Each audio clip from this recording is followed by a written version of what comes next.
Marvel और DC की super heroes वाली दुनिया वो रियल नहीं है, वो कभी रियल थी ही नहीं। वो एक फैंटेसी है, एक ब्यूटीफुल एंटरटेनिंग फैंटेसी। लेकिन द बॉयज कुछ और है। द बॉयज वो शो है जो तुमसे एक सवाल पूछता है जो मार्वल कभी नहीं पूछेगा। अगर सुपर हीरोज रियल होते तो क्या वो एक्चुअली हीरोज होते या वो हम सबसे ज्यादा डेंजरस चीज होते? और ये सिर्फ थियोरिटिकल सवाल नहीं है, ये सवाल जवाब देता है और जवाब अनकंफर्टेबल है। तो आओ इसे डिकोड करते हैं। मार्वल यूनिवर्स में जब किसी कैरेक्टर को पावर्स मिलती है तो क्या होता है? पीटर पार्कर को मकड़ी ने काटा, वो स्पाइडरमैन बन गया और रिस्पॉन्सिबली अपनी पावर्स यूज करने लगा। स्टीव रॉजर्स को सुपर सीरम इंजेक्ट किया, वो कैप्टन अमेरिका बन गया और दुनिया बचाने निकल गया। थॉर ने हैमर उठाया और वर्दी बन गया। ये सब ब्यूटीफुल स्टोरी टेलिंग है, मगर ये रियलिटी नहीं है। होमलैंडर वर्सेस सुपरमैन, लोग इसे कंपेयर करते हैं और कंपेयर करने की वजह भी क्लियर है। दोनों के पास बेसिकली सेम पावर्स है, flight, laser eyes, super strength, invulnerability. मगर एक डिफरेंस है जो सब कुछ बदल देता है। सुपरमैन वो स्मॉल वैली में पला बड़ा है।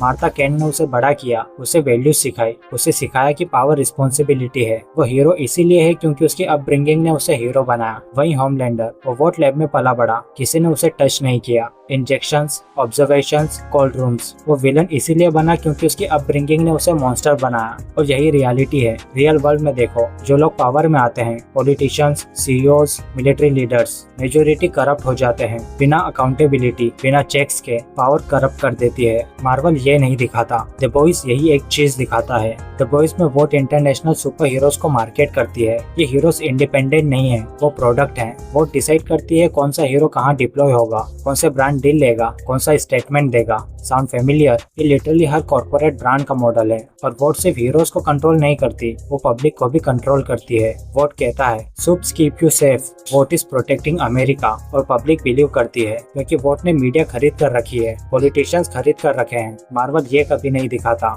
स्टार्क इंडस्ट्रीज, वेन एंटरप्राइजेस, ये कंपनीज हीरोज को सपोर्ट करती है, वो हीरोज को एक्सप्लॉइट नहीं करती। टोनी स्टार्क खुद स्टार्क इंडस्ट्रीज चलाता है। ब्रूस वेन वेन एंटरप्राइजेस का ओनर है। यही तो फैंटेसी है। रियल वर्ल्ड में the people with the most money control the people with the most power. और द बॉयज यही दिखाता है, power follows money and money follows power and the public is the product being sold. Marvel movies में जब battle होती है, buildings गिरती हैं, कार्स उड़ती हैं, एक्सप्लोजन्स होते हैं, मगर कोलेट्रल डैमेज बहुत कम। क्योंकि मार्वल तुम्हें अनकंफर्टेबल नहीं करना चाहता, वो तुम्हें एंटरटेनमेंट देना चाहता है। वही द बॉयज के फर्स्ट एपिसोड में एड्रियन रॉबिन को लिटरली बीच से फाड़कर चला जाता है। तुम्हें ब्लड, बोन्स और यूई की गर्लफ्रेंड का खून अपने हाथों में दिखता है। और ये सब वायलेंस के लिए नहीं है, ये कॉन्सिक्वेंसेस के लिए है। जब होमलैंडर किसी को मारता है, उसकी डेथ मैटर करती है। जब बूचर कोई प्लान एग्जीक्यूट करता है, उसका कोलेट्रल डैमेज मैटर करता है। जब यूई कोई डिसीजन लेता है, उसका गिल्ट मैटर करता है।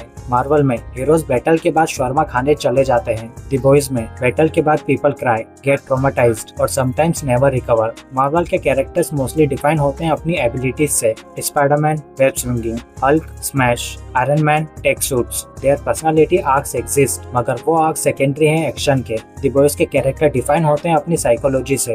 होमलैंडर सबसे powerful being on the planet, मगर उसकी सारी पावर एक डीप इनसिक्योरिटी से आती है। वो लव चाहता है desperately. He wants people to cheer for him, to adore him, to need him. वो सुपर हीरो नहीं, वो टूटलर है गॉड लेवल पावर्स के साथ, जिसने कभी इमोशनल मैच्योरिटी गेन नहीं की। Butcher revenge obsessed, self destructive, willing to sacrifice literally everything including his own humanity to kill Homelander. He is not a hero. He is not even an anti-hero. He is a man consumed by grief, who's becoming the thing he hates. Yuri, the normal guy who slowly realizes that fighting monster is turning him into one. Starlight, the girl who believed in the system, joined the system, and then discovered the system is rotten, and now has to decide whether to burn it down or fix it from inside. ये characters real हैं। हम जानते हैं किसी Homelander को powerful, charming on the outside, dangerous on the inside. हम जानते हैं किसी butcher को angry, broken, lashing out. हम जानते हैं किसी यूई को overwhelmed, trying to do the right thing, but in over his head. The boys feels real because its psychology is real. Marvel और डीसी ये फ्रेंचाइजेस होप बेचती हैं। तुम जानते हो गुड विल विन, तुम जानते हो हीरोज विल स्टैंड अप, तुम जानते हो whatever happens the heroes will figure it out and there is nothing wrong with that. Hope is valuable. Sometimes तुम्हें बस एक मूवी चाहिए जो तुम्हें अच्छा फील कराए and Marvel delivers that consistently.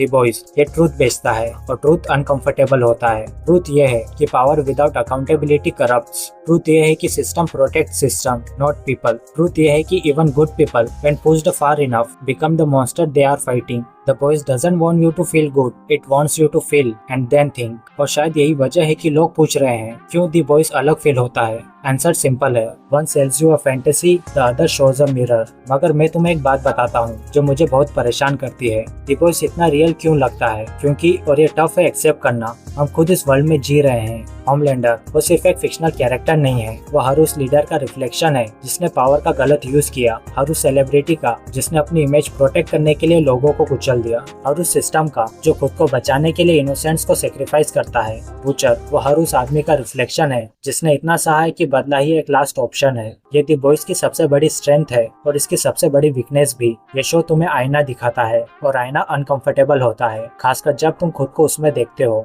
मैं खुद एडमिट करता हूँ, मुझे होमलैंडर समझ आता है, ना कि मैं उससे एग्री करता हूँ, मगर मैं समझता हूँ कि कैसे कोई इतना पावरफुल होकर भी इतना एम्प्टी फील कर सकता है, कैसे कोई सारी दुनिया की रिस्पेक्ट पाकर भी खुश नहीं हो सकता। और शायद यही दी बॉयज का असली मैसेज है, power doesn't fix you, it amplifies what's already broken. तो लास्ट में क्या मार्वल और डीसी फेक हैं? नहीं, वो स्टोरीज हैं और स्टोरीज की अपनी वैल्यू है, होप की वैल्यू है। लेकिन अगर तुम पूछो कि कौन सा वर्जन ज्यादा रियल फील कराता है, तो आंसर क्लियर है, द बॉयज। क्योंकि द बॉयज वो दिखाता है जो मार्वल कभी नहीं दिखाएगा, तो कॉस्ट ऑफ पावर, ना कि पावर से क्या अचीव होता है बल्कि पावर से क्या खो जाता है। बेसिकली मार्वल बोलता है you can be a hero, the Boys बोलता है heroes don't exist and the people who claim to be heroes are usually the most dangerous of all. दोनों स्टेटमेंट्स में ट्रूथ है, मगर सिर्फ एक तुम्हें कंफर्टेबल नहीं करता और वही सच है। तो इन्हीं सब बातों के साथ तुम्हारा क्या जानना है, द बॉयज रियल है या मार्वल? और ये मेरा एक्चुअल सवाल है, क्या हम मार्वल वाली फैंटेसी दुनिया चाहते हैं या द बॉयज वाली रियल दुनिया? कमेंट में जरूर बताना। और अगर कोई ऐसा पॉइंट है जो मैंने मिस किया हो तो डेफिनेटली बताना, मैं नेक्स्ट वीडियो में कवर करूंगा। तो अगर तुम्हें ये वीडियो सही लगी, कुछ सच लगा, तो लाइक कर देना। इस चैनल पे पहली बार आए हो तो सब्सक्राइब कर देना। मैं यहाँ मूवीज, शोज और जॉनरा एनालिसिस की वीडियोस बनाते रहता हूँ। और अगर तुम्हें लगा कि किसी फ्रेंड को ये देखना चाहिए तो शेयर कर देना। बाय।